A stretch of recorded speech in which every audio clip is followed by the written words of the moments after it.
Happens when the people who are supposed to protect you become the ones who destroy you. The floor was cold against my cheek, a mix of tile and dust pressed into my skin. My scalp burned where his fist had wrenched my hair, the sharp tug lingering like fire, like memory refusing to fade. I didn't scream. Not this time. Screaming only fueled him. Above me, my sister's laugh sliced through the air. It wasn't nervous, wasn't guilty. It was delighted. A performance. She clutched her phone like she was recording a sitcom moment, not her siblings sprawled on the floor. Pathetic, she hissed. Dad's breath came ragged, a storm he hadn't even tried to contain. You never listen. Always running your mouth. This is what you get.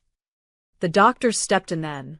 He wasn't family, just a neighbor who doubled as the town's only physician, visiting that evening after my mother muttered something about me being difficult again. He had come carrying a polite smile, the one men wear when they don't know the weight of the rooms they're about to enter. But when his eyes landed on me, on the red handprint blooming across my cheek, on the strands of hair still clenched in my father's fist, the smile fell. His hands hovered in the air as though he'd walked into the wrong script. His voice faltered, thin and raw. Then silence. He stared too long. Long enough to know. Long enough to make the truth impossible to unsee. My sister's laughter cut short. Dad straightened, trying to mask violence with charm, his voice oily. She's dramatic. Always has been. Kids these days, you know? She'll be fine. The doctor didn't nod. Didn't move closer. Instead, his gaze flicked to me, then to the phone in his pocket. His hand twitched, hovered, then made the choice. He pulled it out. For the first time in years, someone looked at my father not with fear, but with suspicion. The silence in the room shifted, thickened, like the house itself held its breath. Dad's voice cracked sharp. What the hell do you think you're doing? The doctor didn't flinch. His thumb slid across the glass.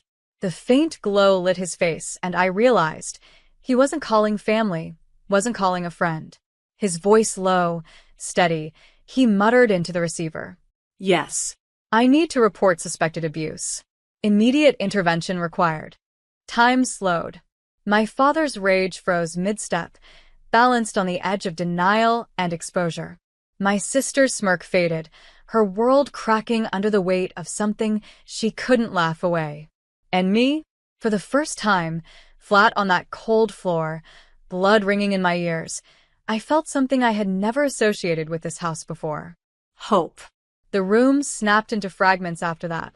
Dad's face twisted, confusion clashing with fury. He took a step forward, then stopped, like he suddenly remembered that fists couldn't erase a phone call once it left the air. My sister shifted uncomfortably, arms wrapping around herself as if she wanted to shrink into the wallpaper. The doctor's voice remained steady. Yes, a minor. Yes, she's bleeding. I'll stay until someone arrives. His eyes flicked down at me again, not pitying, not patronizing, just clear, clinical recognition. He knew exactly what he was seeing. Dad barked out a laugh, brittle. This is insane. You people think you know everything. She probably tripped. She's clumsy. But even he seemed to hear the hollowness in his own words. His hand still clutched strands of my hair, a cruel receipt of what had just happened. He let them fall finally, as if evidence might dissolve if he pretended hard enough. I pulled myself up slowly, legs trembling but spine straight. I'd learned over the years not to show weakness in front of him. But tonight, something felt different. Tonight, there was a witness.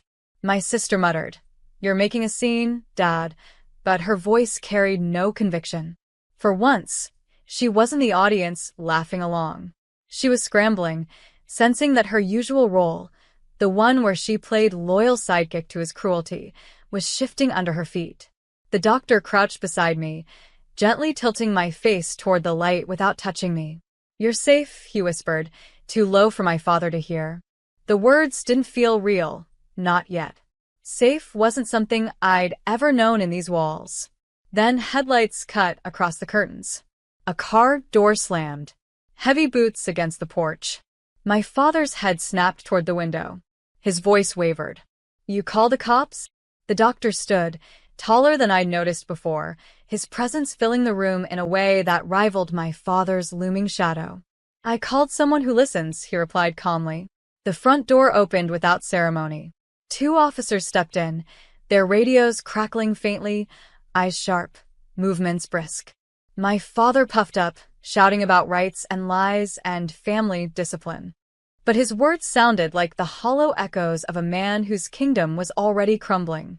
I sat there, heart racing, as one officer gently asked for my name, my age, if I felt safe here. My throat tightened. For years, silence had been my armor. But now, silence was no longer mine to carry. "I don't feel safe," I whispered. And with those 4 words, the whole house shifted.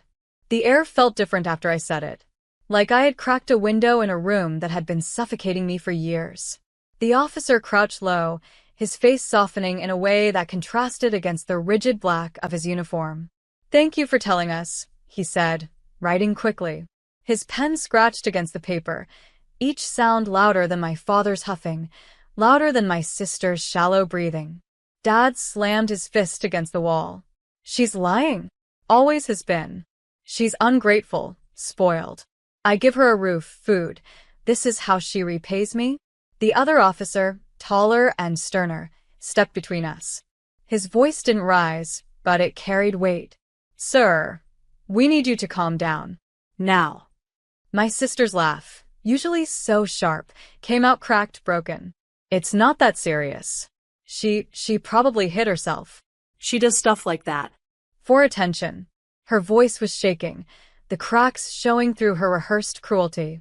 The doctor turned his head slowly toward her, eyes narrowing. "Do you hear yourself?" His voice was quiet, but it hit harder than any shout. "You're describing something that doesn't make sense, and you know it." For the first time, my sister looked away. She didn't have a script for the scene. The officer nearest me asked again, "Has this happened before?" My mouth went dry. Words clung to my tongue like they feared sunlight. I thought about every bruise I'd hidden under sleeves, every excuse I'd made at school, every time I'd told myself it wasn't as bad as it felt. "Yes," I whispered finally. My voice cracked, but the word lingered in the air like smoke. "Many times." My father lurched forward, but the taller officer pressed him back with a firm arm. The doctor's phone was still in his hand, recording now, subtle, deliberate, undeniable. The younger officer looked at me again. "Would you like to come with us tonight? Somewhere safe." That word again. Safe. It felt foreign, like tasting sweetness after years of bitterness. I looked at my father, his face blotched red, veins pulsing in his neck. I looked at my sister, chewing her nails, eyes darting like a trapped animal. And I realized they were afraid. Not of me, but of something bigger. Of losing control. "I'll go," I said.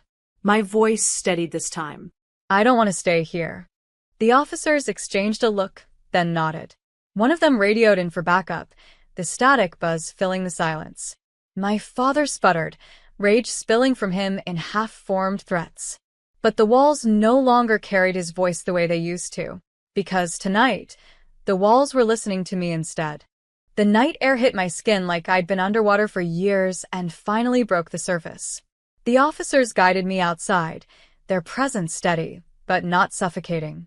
Behind me, the house buzzed with chaos, my father's shouts, my sister's whining protests, the doctor's quiet explanations that cut sharper than any blade. But out here, on the porch beneath a sky scattered with indifferent stars, there was something else. Space. Breathing room. One of the officers opened the back door of the patrol car, but not like in the movies. No shoving, no force. Just a quiet gesture, as if to say, "You're choosing this. This is yours." I slid inside. The seat was cold, the air thick with the scent of leather and static. The door closed gently, and for the first time in years, there was a barrier between me and my father's fists. Through the window, I saw him pacing, yelling, his hands flying in angry arcs. He looked smaller now, contained. My sister clung to him, but she wasn't laughing anymore. Her face was pale, eyes darting toward the flashing red and blue lights, painting the neighborhood awake. Curtains shifted in nearby houses. People were watching. His power wasn't private anymore. The car rumbled to life. As we pulled away, I caught the doctor's gaze.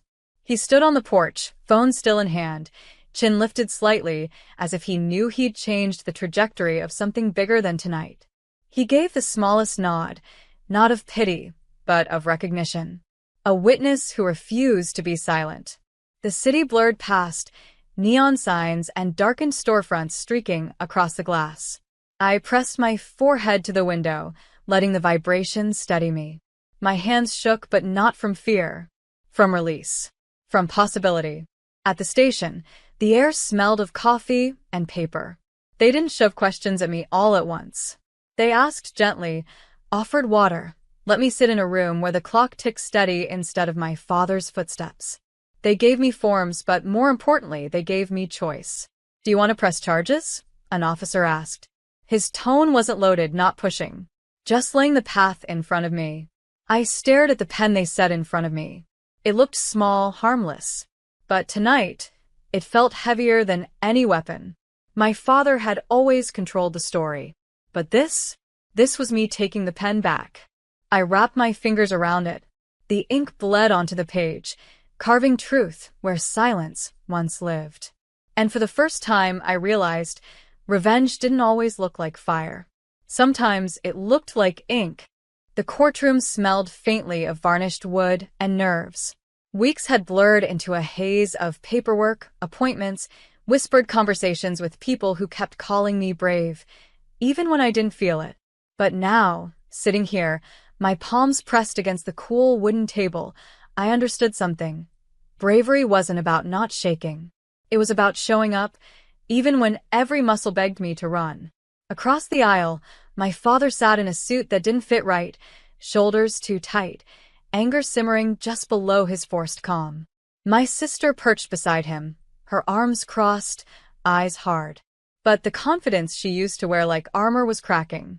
She glanced at the rows behind me, where neighbors and coworkers, people who had heard the whispers, seen the bruises, now filled the benches. The truth had spilled beyond our front door, and there was no stuffing it back inside. When I took the stand, the microphone's red light blinked like a heartbeat. The attorney's questions guided me gently, but my voice carried its own weight. I told the story. Not all at once. Pieces, fragments, like glass shards being set down carefully one by one. Every time my father tried to interrupt, the judge's gavel struck, sharp and final. He wasn't the authority here anymore. And then the doctor took the stand. He described what he saw that night, not just the physical, but the silence, the fear in the room, the way my sister laughed to mask it. His voice didn't tremble. It cut clean. It wasn't normal, he said firmly. It wasn't safe. And it wasn't the first time. I watched my father's jaw tighten, his face blotch red, the storm brewing with nowhere to land. My sister looked at her hands, twisting them in her lap. For once, she didn't laugh. When the ruling came, it wasn't cinematic. No booming declarations, no dramatic collapse. Just words on paper, signed and sealed, restraining orders, financial consequences, mandated counseling, custody shifts. But to me, those words were louder than any shout I had endured. Outside, cameras flashed, local news, curious reporters, neighbors pretending not to stare. My father shoved past them, face twisted, sister trailing behind. The crowd didn't part the way it used to for him. They looked at him differently now, not as a man of control, but as a man exposed. And me? I stood taller. The ink on the ruling wasn't just law. It was the first line of my story written without him. I didn't expect the fallout to spread so fast. At first, it was whispers. Neighbors lowering their voices when his name came up. The church pews he used to dominate now sat empty where he once stood, his voice silenced by absence. The man who strutted through every barbecue, every block party, with a drink in one hand and insults in the other, gone. But then, the whispers turned into stories. The bruises people had noticed on me, the sudden weight loss, the hollowed-out look in my eyes when I used to show up at family events. Nobody said anything then, but now they were saying it all. And they were saying it out loud. My sister tried to step into his shoes, parading herself online as the loyal daughter defending her wrongly accused father. She posted smiling pictures, perfect captions. But screenshots don't erase history. People dug up old memories, old patterns. They remembered the way she laughed when I flinched, how she treated cruelty like entertainment. The comments didn't side with her. They sided with the truth. One night, scrolling through my phone, I stumbled across a video someone had uploaded from the courthouse steps. It was me, walking out with my lawyer, my face pale but lifted, shoulders squared. The caption read, "She chose silence for years. Tonight, she chose herself." It spread. Shared, reshared, dissected. Suddenly, my story wasn't just mine anymore. It was fuel. Women I'd never met sent messages. "I left too. I pressed charges because of you." I didn't realize I wasn't alone until I read this. The irony wasn't lost on me. My father had always thrived on control, on keeping me small and voiceless. Now, the very act of me speaking, even in broken, trembling fragments, had turned into something bigger than him. Something louder. The best revenge wasn't that he was losing jobs, losing friends, losing the respect he'd hoarded like a dragon sitting on gold. It was that his name, the one he forced me to carry, the one he barked whenever I didn't move fast enough, was no longer feared. It was pitted. Mocked. Exposed. And my sister? The laughter she once weaponized was being turned against her. Not cruelly, not with fists or shoves, but with the undeniable glare of public truth. Some nights, I still woke up shaking. But then I'd remember the flood of messages, the headlines, the doctor's steady testimony, the pen scratching across that first police report. Each piece was part of something larger, a mosaic of justice. For the first time, revenge didn't feel like a secret I carried alone. It felt like a fire everyone else helped me keep alive. The city's annual community awards ceremony wasn't supposed to matter to me. But when the invitation came, addressed to me, not them, I felt the universe had stitched something together on my behalf. The event honored resilience, advocacy, survival. The same community that once looked the other way now wanted to hand me a microphone. I almost said no. The thought of standing under those hot lights, of faces staring, judging, recording on their phones, it made my stomach churn. But then I remembered every slammed door, every insult disguised as family wisdom, every bruise hidden under sleeves. I thought of my father's rage, my sister's laughter, and I said yes. The night arrived. I wore a simple black dress, nothing flashy, but strong. Clean lines, no frills. My hair pulled back, not as a victim, but as someone who no longer hid her face. As I walked to the stage, I spotted them in the back. My father, stiff as stone, my sister clinging to his arm like a lifeline. They weren't invited, but of course they came. His ego wouldn't let him stay away. He needed to see if I'd still tremble. The host handed me the plaque. Applause filled the room. Loud, unapologetic. And then they passed me the microphone. For a moment, silence stretched. My palms slicked with sweat. But then I spoke. Not with rehearsed lines or practice speeches. Just truth. I was taught that silence keeps peace. That speaking up would destroy the family. But silence nearly destroyed me. Tonight, I'm here because I stopped being quiet. The crowd leaned in. Cameras blinked red, recording. I felt his eyes on me, burning holes. But I didn't flinch. I told them about the doctor, the courtroom. The whispers turned into voices. I didn't mention his name. I didn't need to. The story itself painted him clear enough. And then I looked directly at the back of the room, straight through him, and said, "Abuse doesn't end when the bruises fade. It ends when we stop protecting it." The room erupted. Standing ovation. My father's face twisted, not in control, not in dominance, but in helpless rage. My sister shrank beside him, the laughter gone. It was poetic. He couldn't shout me down. He couldn't slam a door. He couldn't silence the applause. That night, the revenge wasn't in the award, or even the speech. It was in watching him sit there, forced to listen, stripped of power, while my truth filled the air like thunder. After the ceremony, I stepped outside into the cool night air. Applause still echoed faintly from the hall, but out here, everything was quiet. The kind of quiet I used to fear. The kind I now carried like armor. I spotted them again. My father and sister lingering by the parking lot, shadows under the streetlight. He looked smaller, his shoulders hunched, his face drained. She tugged at her phone, pretending to scroll, but her eyes flickered nervously toward me. For a moment, I just stood there. No words. No need to approach. I realized they were waiting for me to come running back, begging for acknowledgement, for forgiveness, for some false reunion. But I didn't move. Instead, people began to pour out behind me. Strangers, neighbors, even reporters. They congratulated me, shook my hand, asked for quotes. Cameras flashed. My father had to watch as I became the center of attention, not as his daughter, not as his burden, but as my own person. That was the final strike. He could live with courtrooms. He could live with whispers. But public irrelevance? Being forgotten while I rose higher? That was unbearable. I turned once, just enough for him to see the calm on my face. Not anger, not fear, just peace. Then I walked away. Months passed. He tried to call. My sister sent messages, guilt-laced, frantic. I didn't block them. I didn't reply either.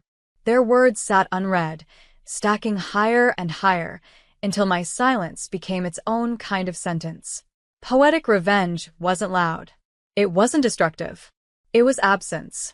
The absence of my compliance, my suffering, my silence. The absence of the control they once fed on. And life, in its quiet way, kept unfolding for me. I moved into a new apartment.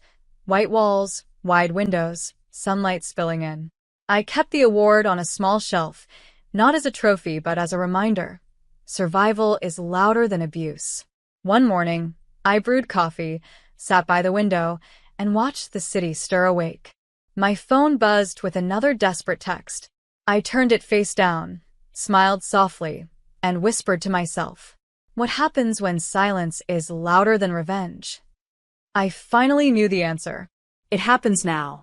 In every breath I take without fear. In every step forward.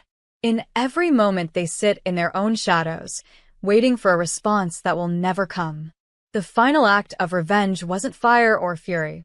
It was living fully, while leaving them behind in the ruins they built for themselves. And that was completed.